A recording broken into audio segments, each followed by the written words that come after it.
ఇట్లాంటివన్నీ కూడా ఇస్తా ఉంటావు కదా, ఇంకా మరి మీకు తెలీదా శివ నా గురించి? యాంకర్ కి మధ్య చిచ్చుపెట్టిన శివ గారు తమ్నేల్.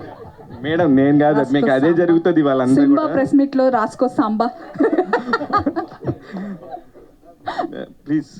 సో నేను వాట్ ఈస్ ద క్వశ్చన్? నేను అనుకుని వస్తానా ఇలా? అంటే ఎలాగా మీరు ఇలా ఫైర్ బ్రాండ్ లాగా ఇలా ఎందుకు మానుకొని ఎలా చేస్తారు? నాకు తెలుసు మీరు వ్యక్తిగతంగా మీరు కాదు, కానీ మీ మీ క్యారెక్టర్ వేరేలాగా పోయిట్రీ చేసుకోవడానికి ఎందుకు రీజను? నేను వేరేలా పోర్ట్రే చేసుకుంటున్నాను అని కూడా నాకు తెలియదు నిజంగా. It's just that I'm very hyper excited ఈరోజు బికాజ్ ఐఎమ్ దిస్ ఫిల్మ్ నా వస్తుందా నా వాయిస్? అడిబుల్. సో మైక్ లేదు.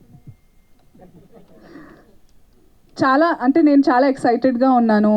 నేను డైరెక్టర్ సార్, ప్రొడ్యూసర్ సార్ని నిన్న కలిసినప్పుడు, ట్రైలర్ చూసినప్పుడు I was looking forward to today and all my artist ఫ్రెండ్స్ని చాలా రోజుల తర్వాత కలుస్తున్నాం. We all had really good time and మేమందరం దీని గురించి మాట్లాడి ఈ సినిమా వస్తే ఇలా ఇలా అని చాలా వెయిట్ చేశాము. So I think I was just hyper excited and అందరూ మనవాళ్ళే. నేను ఇంట్లో ఎలా ఉంటానో అలాగే ఎగ్జాక్ట్లీ అదే మీడియా నుంచే వెళ్ళారు కాబట్టి ఒకవేళ అలాంటి పాయింట్ ఏమైనా ఉందా అని. అంతే, నేను మనవాళ్లే కదా, ఏం బిహేవ్ చేయక్కర్లేదు. మనవాళ్లే కదా ప్రపంచం మొత్తానికి వెళ్ళేది, మన వాళ్ళ దగ్గర నుంచి. అది ఇప్పుడు అందరూ పర్ఫెక్ట్ కాదు కదా శివ, నేను పర్ఫెక్ట్ కాదు, నోబడీ ఈస్ పర్ఫెక్ట్. సో ఎవరు ఎలాంటి వాళ్ళు అలాంటివే వినిపిస్తాయి, కనిపిస్తాయి వాళ్ళకి. సో ఇట్స్ నాట్ వేరే వాళ్ళు నా కంట్రోల్లో లేరు అండ్ నేను కంట్రోల్లో ఉండాలనుకోవట్లేదు. యాజ్ లాంగ్ యాజ్ నేను ఎవరిని హర్ట్ చేస్తున్నానని నేను అనుకోను. అండ్ హర్ట్ చేసినా కూడా నేను కాళ్ళ మీద పడిపోవడానికి కూడా సంకోచించను.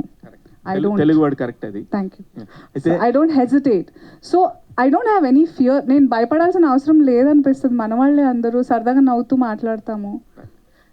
ఒక ఏసీపీగా గుర్తుపెట్టుకున్నారు, రంగమ్మతిగా గుర్తుపెట్టినారు, దాక్షాయణిగా గుర్తుపెట్టినారు. సింబాలో ఎలా గుర్తుపెట్టుకుంటారు? అక్షికాలా గుర్తుపెట్టుకుంటారు. అదే అంత పెద్ద పవర్ఫుల్ రోల్ ఉండింది. నేను చెయ్యని క్యారెక్టర్ ఇప్పటిదాకా. నాకు కొత్త ఇది. అంటే there are lot of shades in that character, not just for me, for Srinath's character, for Vashishta గారు.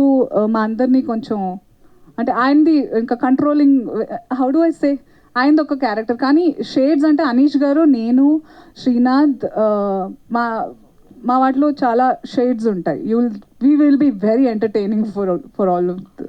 మీరు ఈ పోస్టర్ చూస్తే కూడా భూమిలో అంటే ఐ మీన్ వేర్లలో మీరున్నారు, పైన ఈ కాన్సెప్ట్ నాకు ఒకలా అర్థమైంది. కరెక్టో కాదో మురళి గారిని కనుక్కోవాలి.